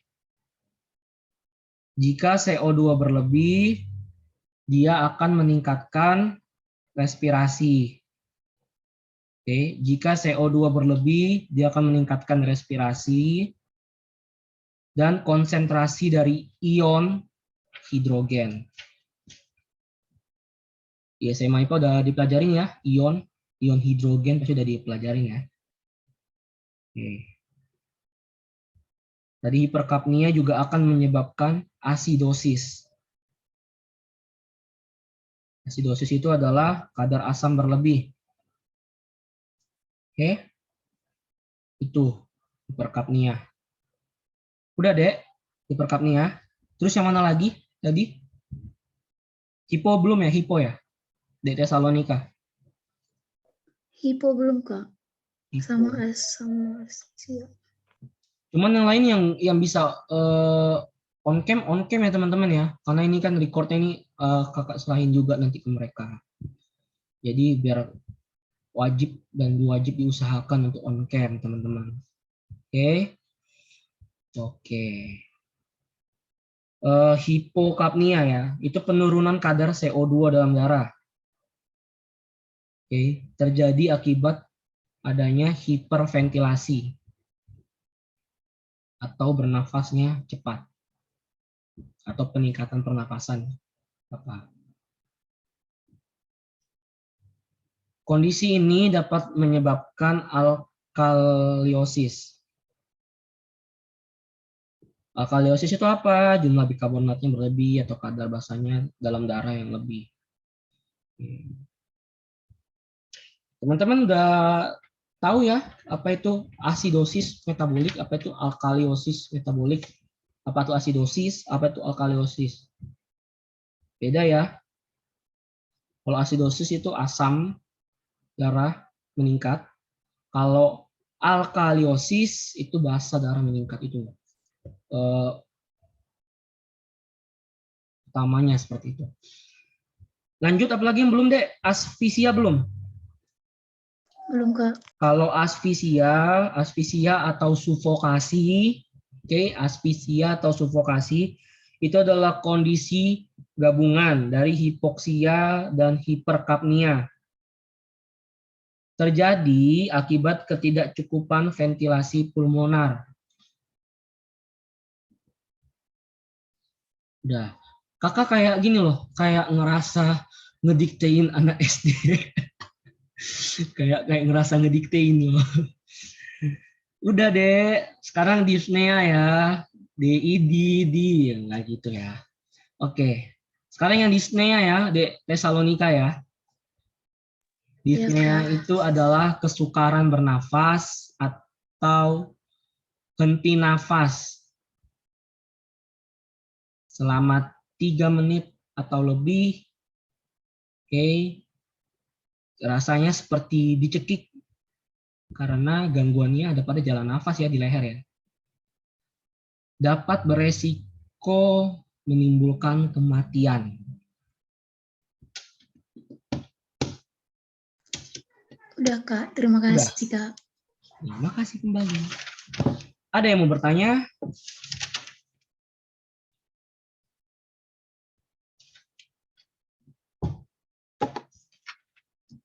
Ayo, kalau tidak ada yang bertanya, kakak akan jemput mangsa. Ayo, kakak mau jemput mangsa, tapi kalau kakak jemput mangsa nggak mau baca PPT, maunya yang sesuai pengertian kamu aja gitu. Nggak apa-apa salah, yang penting apa yang kamu ngerti, apa yang kamu baca di PPT itu kamu bilang. Jangan pakai bahasa PPT. Ntar kakak bukan nanya evaluasi yang kamu tahu. Jadinya kakak suruh kamu baca jadinya. Beda ya.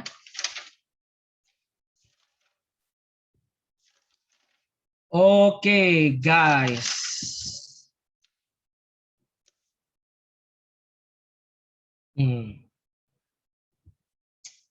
Oke, ada yang mau bertanya? Satu kesempatan lagi. Tidak ada.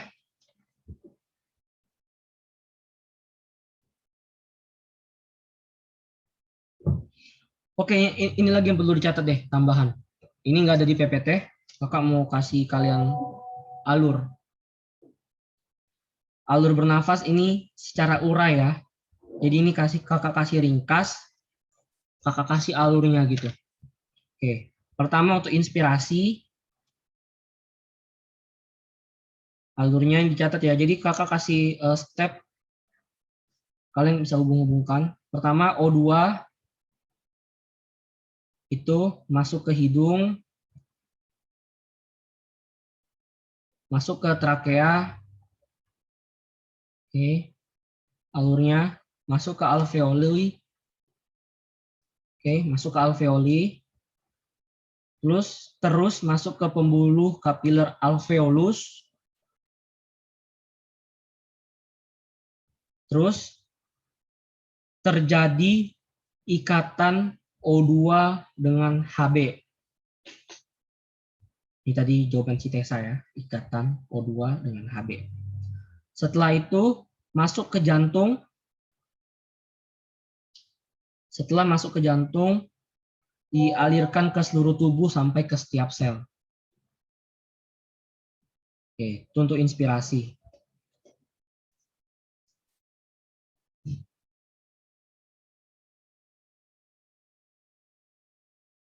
Sekarang untuk ekspirasi, CO2 ke membran alveoli, ke kapiler, ke alveoli, ke bronkoli, masuk ke bronkus, dari bronkus masuk ke trakea, dari trakea ke hidung, terus keluar.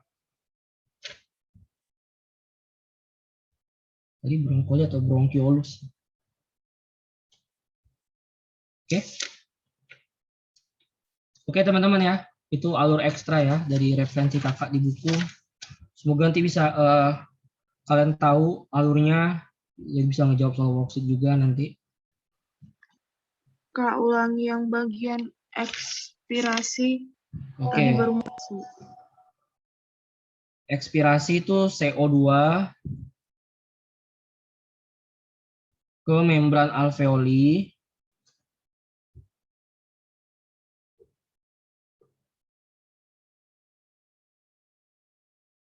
terus ke kapiler. Tadi siapa sih yang nanya? Tessa ya? Oke, terus masuk ke alveoli, Terus ke broncoli atau bronchiolus, oke. Terus ke bronchus, percabangan tadi ingat. Naik ke trakea, lalu ke hidung, lalu keluar. Oke. Jadi tadi itu adalah travel guide dari inspirasi, jalannya masuk inspirasi, terus keluar waypoint-nya apa-apa aja ya teman-teman ya. Oke. Jadi kalau kalian mau lebih paham, silakan cari jurnal, cari buku referensi medik, boleh kalian hubungkan sama PPT, boleh kalian sinkronkan dengan apa yang kakak ajarkan. Jika ada sumber dari referensi yang lain dan yang akurat ya teman-teman ya, yang bisa mengevaluasi apa yang kakak sampaikan atau apa yang PPT sampaikan, boleh PC pribadi atau boleh berpendapat ya teman-teman ya, it's okay. Belajar itu boleh sama siapa aja, kita saling belajar. Oke teman-teman. Kalau tidak ada yang mau bertanya lagi, kakak akan cari mangsa. Siapa yang mau jadi mangsa pertama kakak? Ada yang mau sukarelawan? Biasanya nggak ada sih, ya kali ya kan. Mau nyari mangsa, kak aku mau jadi mangsa kakak deh. Menyerahkan diriku. Asik. Enggak pasti. Aduh, nggak asik ngobrol, baterai habis. Mati.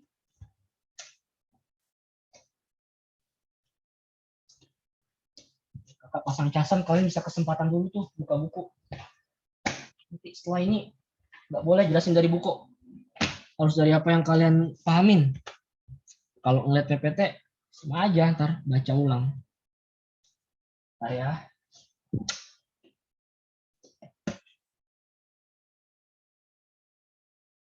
Oke.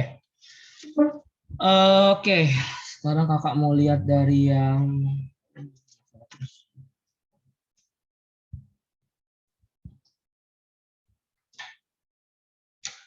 sekarang kakak mau ke INT deh.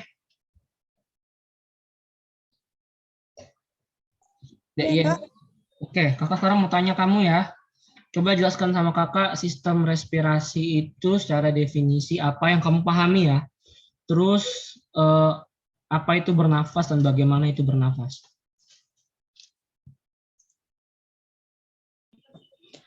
Jadi sistem respirasi itu adalah sistem bernafas dan bernafas itu adalah cara menghirup udara atau oksigen yang disebut dengan inspirasi dan ulang lagi ya Kak. Jadi bernafas itu adalah proses menghirup udara atau oksigen yang disebut dengan inspirasi dan mengeluarkan udara karbon dioksida yang disebut dengan ekspirasi. Iya ya Kak? Oke. Terus apa lagi yang kamu tahu? Bernafas itu apa lagi? Udah. Oke. Tadi udah dijelaskan ya. Inspirasi memasukkan oksigen. Bukan inspirasi, beda ya inspirasinya sekarang ya yang mau kita bahas ya. Jangan nanti sama-samain inspirasi luar, ide-ide luar beda ya. Beda konteks. Inspirasi memasukkan udara ke dalam tubuh, ekspirasi mengeluarkan zat sisa atau karbon dioksida keluar. Nice. Thank you. Sekarang Wetnas. Halo Dek Wetnas. Oke. Halo Dek, boleh jelaskan sama kakak fungsi pernafasan itu apa?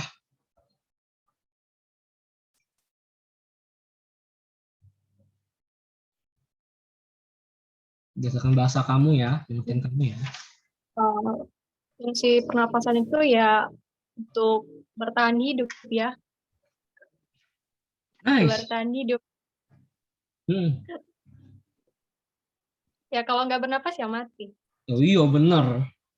Sama, kakak juga. Oke. Udah, Witness? Udah. Oke, thank you ya.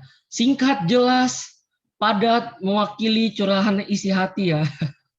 Widya boleh bantu Widya Apa lagi fungsi pernafasan?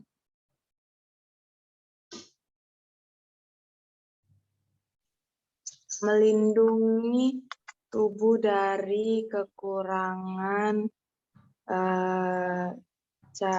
cairan dan suhu. Melindungi dari suhu maksudnya gimana? Mengubah suhu tubuh. Mengubah suhu. Jadi lebih dingin? Enggak juga. Gimana mengubah suhu tubuh? Justru kakak baru belajar nih mengubah suhu tubuh. Maksudnya gimana? Ayo gimana? Kayak menjaga kestabilan suhu tubuh sih gitu. Dengan dari bernapas. Lebih tepatnya menjaga kestabilan kebutuhan oksigen, kebutuhan mengeluarkan karbon dioksida, bernafas itu menjaga tadi oksihemoglobin dalam tubuh itu tercukupi, teman-teman. Thank you ya teman-teman ya. Make clear ya. Untuk apa definisi dari bernafas, apa manfaatnya, apa untuk definisinya. Sekarang kakak mau nanya siapa lagi ya yang belum ya? Oke. Sebutkan, jelaskan aja deh. Menurut pengertian kamu, rongga hidung itu apa? Manfaatnya itu apa? Di dalamnya itu ada apa aja? Oke, jelaskan sama kakak rongga hidung. Siapa yang mau jadi korban? Jennifer aja deh. Jennifer. Baik, jadi rongga hidung atau hidung itu sebenarnya alat di mana organ pertama kali udara masuk ke dalam tubuh. Ya. Jadi hidungnya juga sebagai tempat keluar masuknya O2 dan CO2. Oke. Benar. Di dalam rongga hidung itu ada apa-apa aja yang kamu tahu? Di dalam rongga hidung itu ada rambut halus. Jadi rambut halus ini gunanya untuk menyaring udara, seperti saat kita bernafas mungkin saja ada debu yang masuk di dalam hidung kita. Jadi dia menyaring kotoran itu agar tidak masuk ke dalam tubuh. Oke. Terus ada apa lagi di dalam rongga hidung? Ada membran mukosa yang dimana fungsinya ini untuk melembabkan udara. Oke. Terus ada apa lagi? Yang kalau ingus. Ayo, kata kuncinya. Nah, itu Tessa megang hidung. Ada selaput lendir. Ayo, apa fungsinya? Untuk membunuh kuman. Nice, karena ada leukosit ya dalam selaput lendir. Oke, terima kasih. Sekarang siapa lagi ya? Ayo, siapa lagi? Yang off cam deh, ketua kelas. Aduh, off cam pula ketua kelas kita ini ya, nggak kelihatan muka cantiknya. Ya udah deh, dalam off cammu itu coba kau jelaskan dulu sama kakak sinus paranasal. Dengarnya ini, takutku dia off cam dia kemana lagi guys? Halo Dek Tesalonika mana lu? Iya kak. Kak jaringannya hilang timbul. Oh iya, hilang timbul kayak jerawat ya. Oke, boleh jelaskan Dek. Apa itu sinus paranasal? Apa-apa aja? Sinus paranasal. Jangan baca.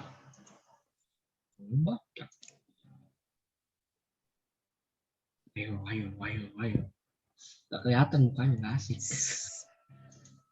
Ya, boleh. Sinus paranasal itu ada 4. Ada sinus frontalis. Oke. Itu ada di atas alis. Mhm. Letaknya di atas alis, terus yang Oke.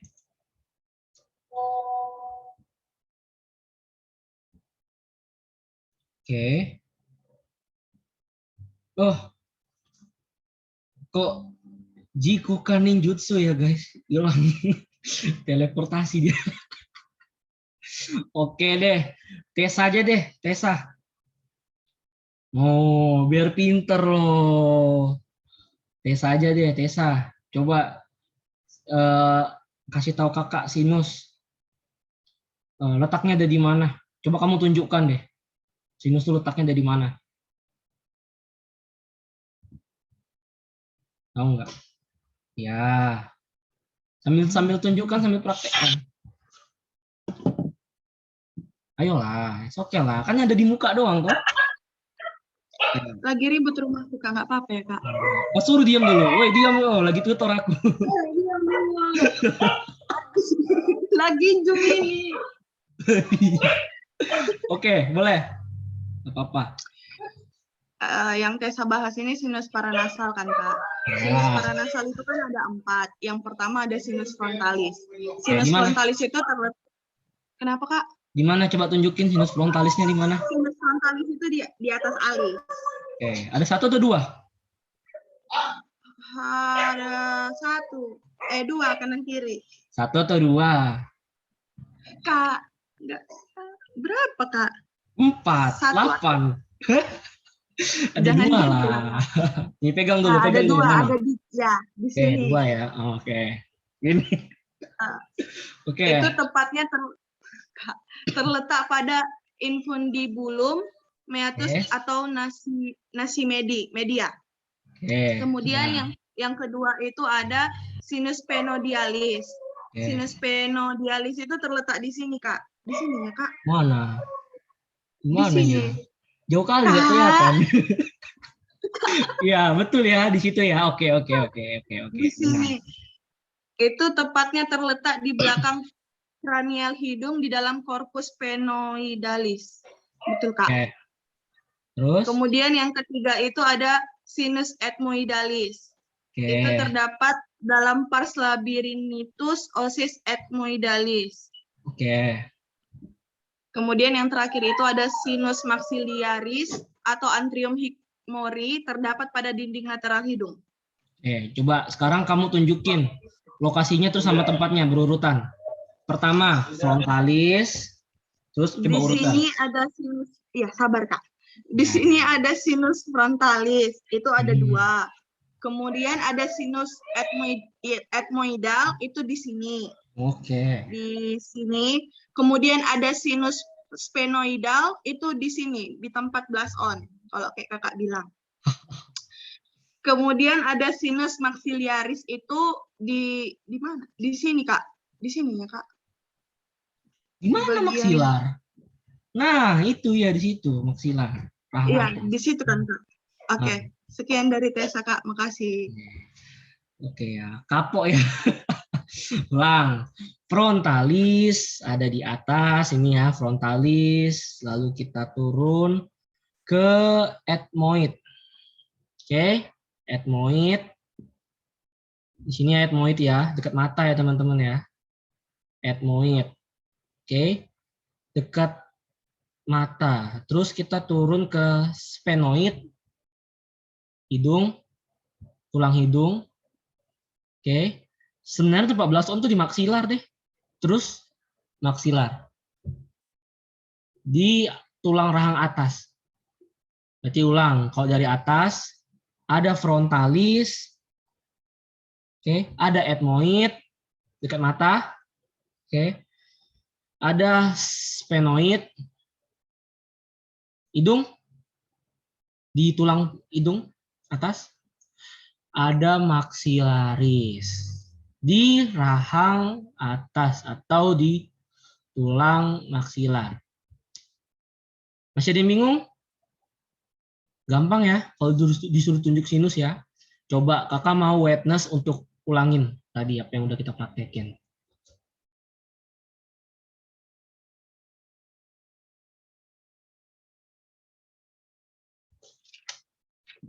Halo, Dek?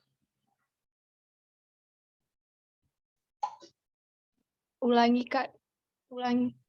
Agak bising tadi. Ulangin pertanyaannya. Enggak, bukan. Penjelasannya tadi tentang sinus. Oke, berarti ini ya. Jadi sinus itu ada 4, ya. Diurutin dulu dari yang pertama, frontalis. Nih, sambil pegang deh semuanya deh, biar nanti ingat. Frontalis, di alis, oke. Terus ada sphenoid, mata. Ayo, mana sphenoidnya? Ayo Jennifer, mana sphenoidnya? Sinus sphenoidnya, tunjukin. Nanti kakak tanya di satu-satu jadinya. Oke, terus ada,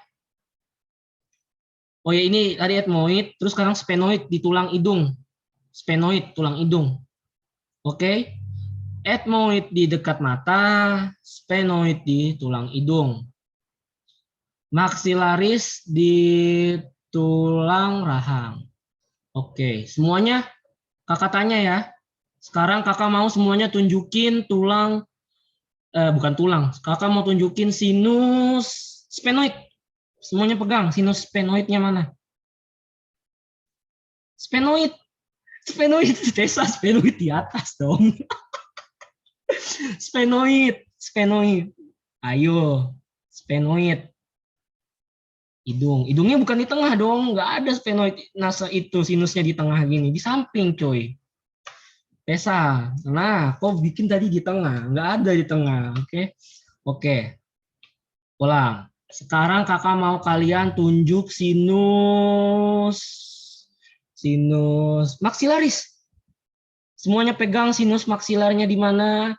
Semuanya pegang sinus maksilarnya di mana? Oke, benar, Tessa. Enggak ke arah sini juga. Ya, ini oke, itu orang atas. Oke. Sekarang lanjut ya. Nanti yang salah dapat hukuman ya. Yang salah dapat hukuman, dia harus jelasin sistem respirasi waypoint-nya. Oke. Sekarang semuanya pegang sinus etmoid. Semuanya, ayo sinus etmoidnya di mana? Ayo. Ayo, benar, Tessa. Tessa di sphenoid atau di etmoid itu? Etmoid. Di mana etmoid? Nah, di mata ini. Bukan di hidung ya. Nggak tahu aku. Kamu nunjuknya ke hidung juga masalahnya. Oke, Widya benar. Oke, semuanya benar. Mantap. Terakhir, yang paling gampang harus cepet ya. Nggak boleh nunggu-nunggu yang lain ya. Yang telat nunjukin, kakak akan suruh jelasin waypoint aliran udara masuk dari rongga atas sampai paru-paru. Sekarang siap-siap ya. Kakak tahu nih siapa yang pending nih. Jaringannya lumayan stabil nih semuanya. Sekarang tunjukkan sinus. Ayo. Sinus frontalis. Ayo, 1, 2. Nah, Jennifer. Lama ya Jennifer ya. Oke, udah semua. Thank you. Jennifer tadi agak delay ya. Jadi Jennifer yang kena sama kakak. Ayo. Nggak usah itu deh, nggak usah jelasin waypoint deh, nanti deh waypointnya. Kita berurut aja ya. Tadi kan udah di sinus. Setelah dari sinus, faring. Oke, coba jelaskan sama kakak faring dan pembagiannya. Nggak baca ya, dari apa yang kamu pahamin ya. Faring. Ayo, faring.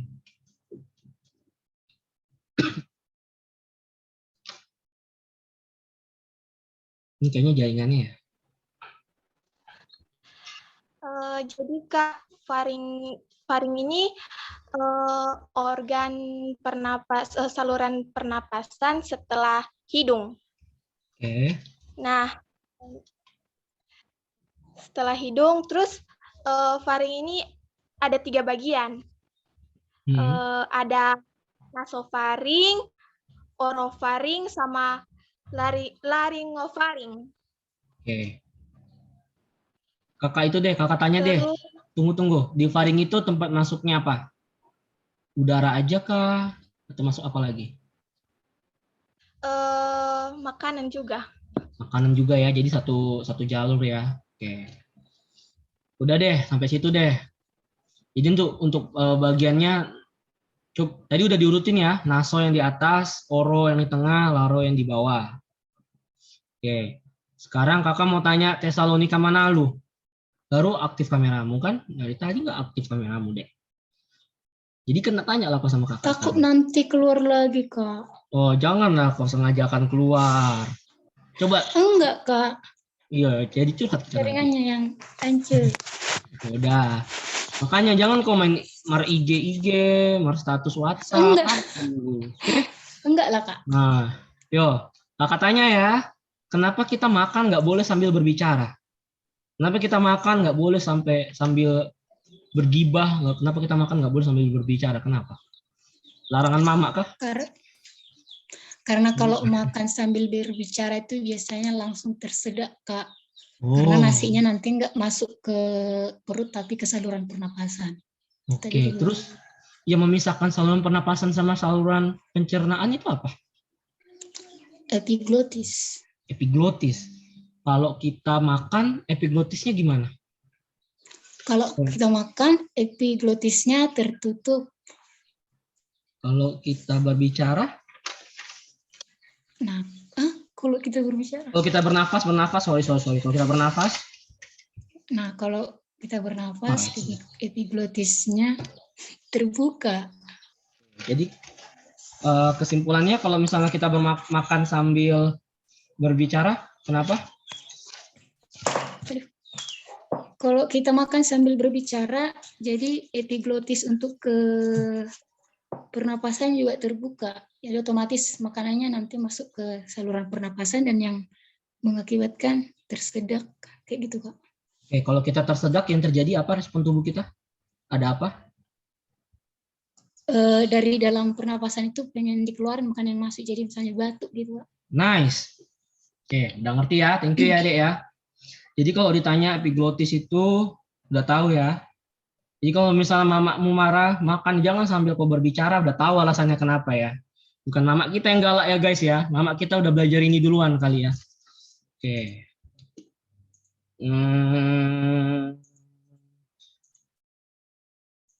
Siapa lagi yang kena sama aku? Widya boleh jelaskan sama kakak apa aja yang ada di dalam organ paru-paru. Setelah dari trakea, ada apa di situ? Ada bronkus, bronkiolus, coba jelaskan. Sudah dari trakea, itu ada bronkus, lalu cabang dari bronkus itu bronkiolus, lalu ada lagi alveolus, dan cabang dari alveolus itu alveoli. Oke, mantap. Bronkus dapat dibagi menjadi dua, apa aja?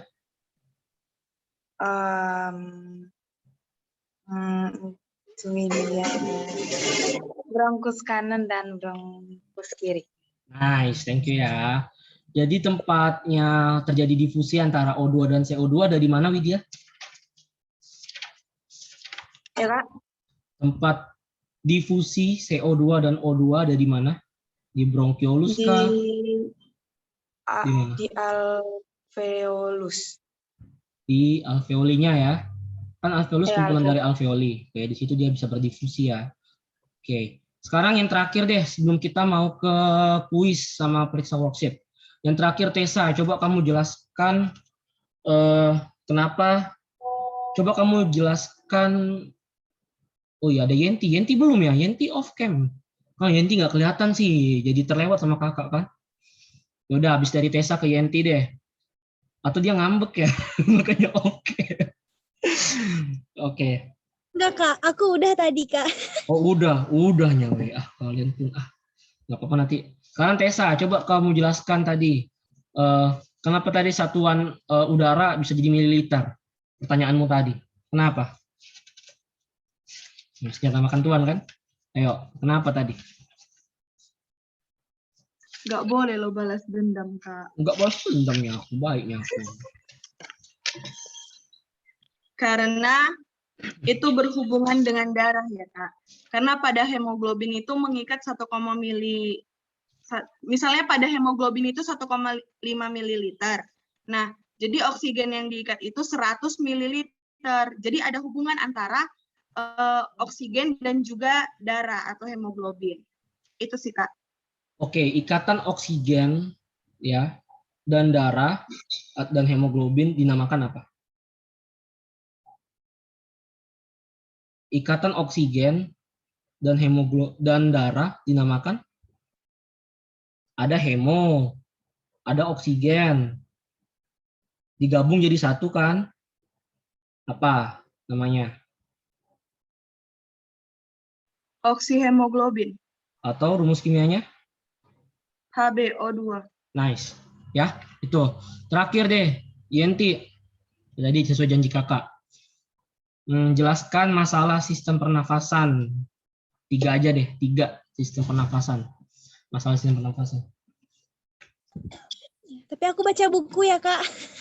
Tapi yang dari kamu ngerti, nggak mau secara utuh.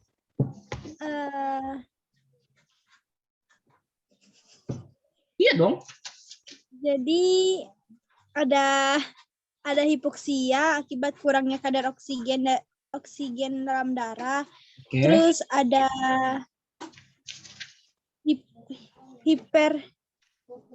hiperkatmia, yaitu peningkatan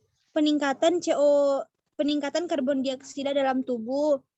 Terus ada apa lagi? Ada dyspnea, kesukaran bernafas, atau berhentinya bernafas selama 3 menit, Kak, yang dapat menimbulkan kematian. Oke, nice. Jadi itu ya guys ya. Jadi untuk kelainan dari bernafas, yaitu kekurangannya oksigen dalam nafas, tadi udah disebutkan ya, tubuh kita bisa hipoksia, hiperkapnia, hipokapnia, sampai ke dyspnea. Oke, sebelum kita lanjut, ada yang mau bertanya? Kalau tidak ada, kakak mau periksa worksheet.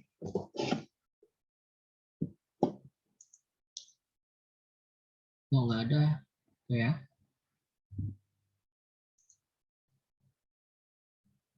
Kita periksa worksheet ya teman-teman ya. Atau kita kuis dulu deh. Kita kuis dulu ya teman-teman ya. Kita kuis dulu di Quizizz. Kakak akan kasih untuk linknya.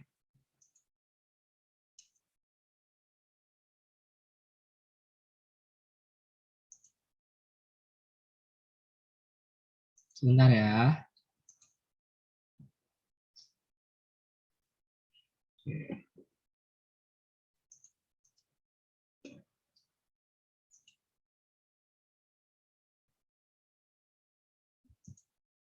Sebentar guys. Aku udah buka.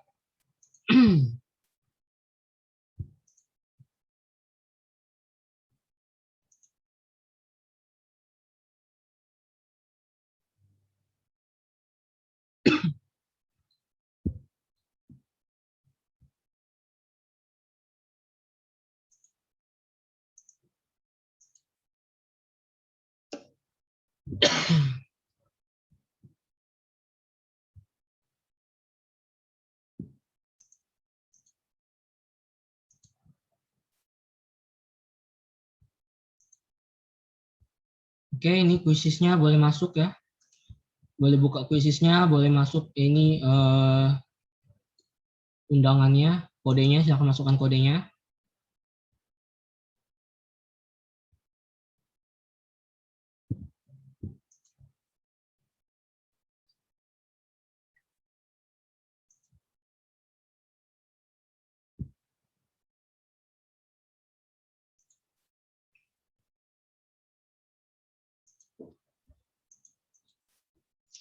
Oke. Linknya udah ada di kolom chat ya teman-teman ya. Silakan masuk pakai link yang sudah kakak kasih. Kodenya ini. Oke.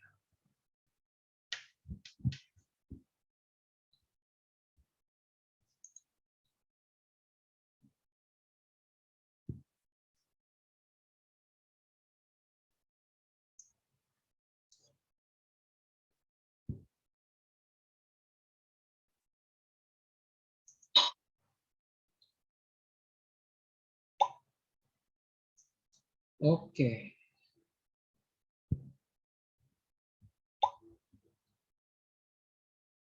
Nanti kalau udah semuanya sudah masuk kakak mulai ya.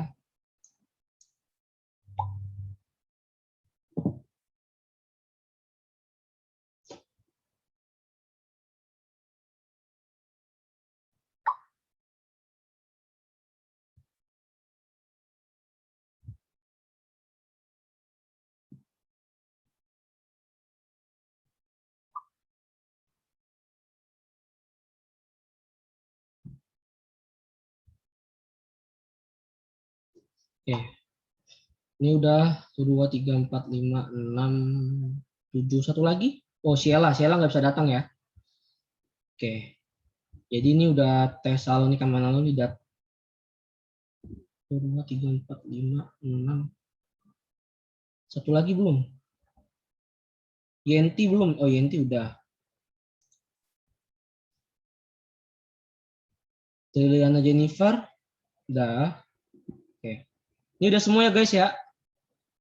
1, 2, 3, 4, 5. Oke. Kita mulai. Tessa Brinita, Tessa Tempo Bolon udah. Widya, Witness. Widya, oke.